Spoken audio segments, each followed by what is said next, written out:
At 13:47 hours in occupied Zaporizhia Oblast, 12 Ukrainian drones were screaming toward a Russian ammunition train at 97 kilometers per hour when Russian artillery found the operator's position. The first 152mm shell landed 800 meters away, close enough to shake dust from the bunker ceiling. It was not luck that found them. The moment 48 brushless motors powered up simultaneously, the electromagnetic spike from that much current flowing through that much copper wire at the same time registered on every Russian sensor within 10 kilometers like someone had flipped on stadium lights in a dark parking lot. The operators had a choice: abort and survive, or continue while Russian artillery walked rounds onto their position with the methodical patience of people who had done this before and knew they would find the mark eventually. They had roughly 12 minutes to reach the train. The artillery needed maybe 3 to acquire. They chose continue. What happens in the next 12 minutes is going to end an entire Russian mechanized offensive scheduled for the next morning, vaporize 12 tons of thermal barrack warheads in a fireball visible from 40 kilometers, and have Moscow on the phone to Washington asking very nicely if maybe we could talk about peace terms. All of it triggered by 3 guys in plywood bunkers and a fishing line. This is how the math of the war finally caught up with Russia. The operators had positioned themselves in 3 separate bunkers, spaced 500 meters apart, and that number was not chosen by accident. A 152mm shell creates a lethal fragmentation radius of about 300 meters. At 500 meter spacing, a direct hit on one bunker cannot reach the others, no matter how well the Russians have ranged their fire. Take out one bunker, 8 drones survive. Take out 2 with the kind of sequential precision that requires multiple corrected fire missions in a row, which takes time the operators don't intend to give you, and 4 drones still survive. The architecture has been designed to be unkillable by exactly the threat that materialized. 3 years of doing this had produced people who didn't need to guess what Russia was going to do next. They already knew. But the bunkers were only the first surprise. Each drone trailed a fiber optic cable thinner than a fishing line, and that was the detail that turned the Russian electronic warfare vehicle parked at the rail junction into the world's most expensive paperweight. The R-330ZH Zhitel electronic warfare system can flood every frequency from 100 MHz to 2 GHz with 10 kilowatts of interference. The Zhitel operator in the command cabin watched 3 drone signals wink out instantly when he activated his transmitters. Those 3 drones had not been jammed. Their fiber optic cables had been cut by shrapnel from the 3rd artillery round. The other 9 drones kept coming with signals impossibly clean through 10 kilowatts of pure electronic noise. The operator checked his equipment 3 times. Everything was functioning correctly. The drones simply weren't using radio. Fiber optic cables transmit data as light pulses bouncing through glass. Jamming radio waves to interfere with a light signal is a physics problem that does not have a solution. The $10 million electronic warfare system designed to neutralize NATO drone swarms had no mechanism for interacting with fishing line and photons. And here's the dark joke of the day. While the Zhitel was busy not jamming the Ukrainians, it was successfully jamming somebody: the entire Russian defensive network it was supposed to protect. The BTR-82A crew at Checkpoint 9 had spotted the drone swarm on thermal imaging and tried to radio a warning to the Pantsir air defense battery 3 kilometers away. They got static. The Zhitel's jamming field did not distinguish between Ukrainian frequencies and Russian military frequencies. The crew that needed to warn the Pantsir couldn't reach the Pantsir because the system designed to stop the threat had also stopped them from talking to each other. Russia had blinded itself while trying to blind the enemy. The 9 drones with intact cables flew on through the electromagnetic storm completely unbothered. The Pantsir S-1 at the rail junction picked up the swarm on its electro-optical tracking system after its radar filtered the small drone signatures out as ground clutter, which is what radar systems built to track cruise missiles do when something the size of a dinner plate shows up instead. The twin 2A38M autocannons opened fire at 3,200 meters using airburst rounds, each shell programmed to fragment into 400 pieces of shrapnel in a 4-meter sphere. Picture a shotgun firing marbles at 5,000 rounds a minute. The Pantsir wasn't trying to hit individual drones, it was building a wall of metal in the air and hoping the drones flew into it. 2 of them did. The remaining 7 scattered across 3 altitude bands simultaneously. 3 climbed to 200 meters. 3 dove to grass height. 1 held altitude, but started jaking laterally in unpredictable 2-second intervals. The Pantsir gunner had 2 seconds to choose. His targeting computer recommended the high group. His training said, engage the closest threat. He chose the high group, elevated his barrels, and committed. The 3 drones at grass height accelerated toward the train while the autocannons tracked in the wrong direction. The gunner realized the mistake and tried to swing back down. He couldn't.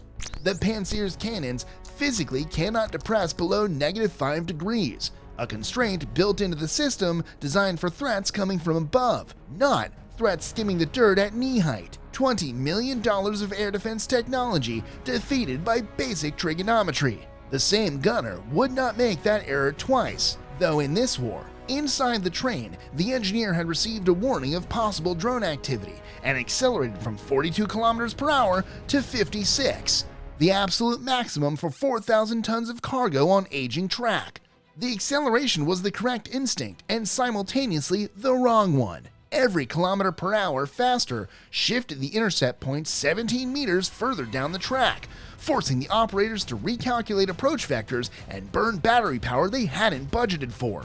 The amber low battery warnings were already flashing. Drone 3 showed 18%, Drone 7 showed 21%.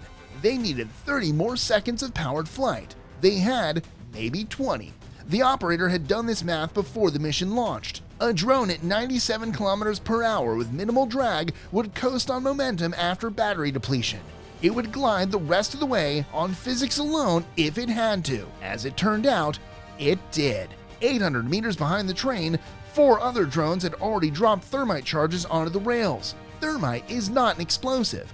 It's a mixture of aluminum powder and iron oxide that burns at 2,500 degrees Celsius, well above the 1,370 degree melting point of railroad steel. The charges ate through 4 sections of track and turned them into puddles of molten metal within seconds. Secondary objective: even if the drones missed the train wasn't going anywhere. The smoke from the burning rails and the ignited grass drifted across the approach corridor on the afternoon wind and blinded every Russian thermal imaging system along the final kilometer. Thermal cameras see by detecting infrared radiation. Smoke absorbs infrared across all wavelengths. For the critical seconds while the drones were closing, every Russian defensive position on the corridor lost visual contact with the threat. The Ukrainians hadn't engineered that window. They just trained to exploit whatever windows appeared. The drones pushed through the smoke at 1,400 meters from the target. At 13:59 hours, the lead drone hit the coupling between the locomotive and the first wagon. The RPG warhead-shaped charge created a jet of molten copper moving at 2,800 meters per second and sheared the coupling pin clean. 4 more impacts followed in the next 8 seconds. A fuel valve assembly ruptured on Wagon 3, spraying pressurized diesel. A brake line on Wagon 7 was severed, locking every trailing car's wheels and dragging the rear of the train to a grinding halt while the front continued forward briefly. Wagon 18 took a direct hit that started the chain of secondary explosions in its thin-skinned ammunition storage. And at 13:59 hours and 18 seconds, Drone 9 hit Wagon 22. Wagon 22 was carrying 12 tons of TOS A-1 thermobaric rockets.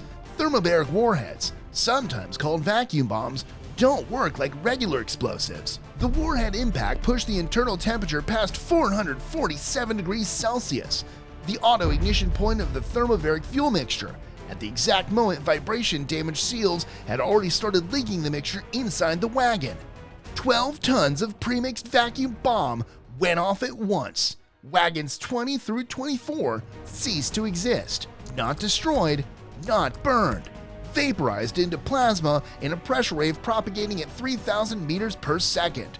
Wagons 25 through 47 were lifted completely off the rails and flipped end over end across the surrounding countryside.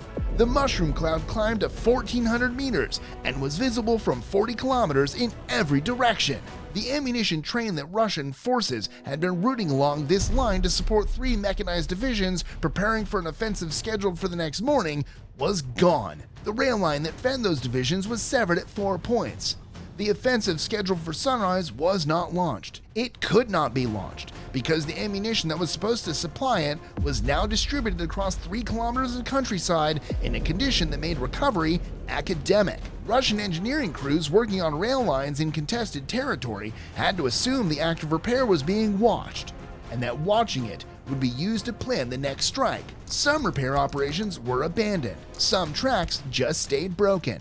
This was the pattern driving the conversation in Moscow more than anything happening at the front line itself. The front was grinding and expensive, but a politician can survive grinding and expensive. He can stand in front of a map and point at territory. The logistics war had no map. It showed up as fuel shortages in frontline divisions, replacement parts that never arrived, offensives that kept getting smaller and shorter because the supply chain feeding them was being eaten alive by drones that cost less than a used car.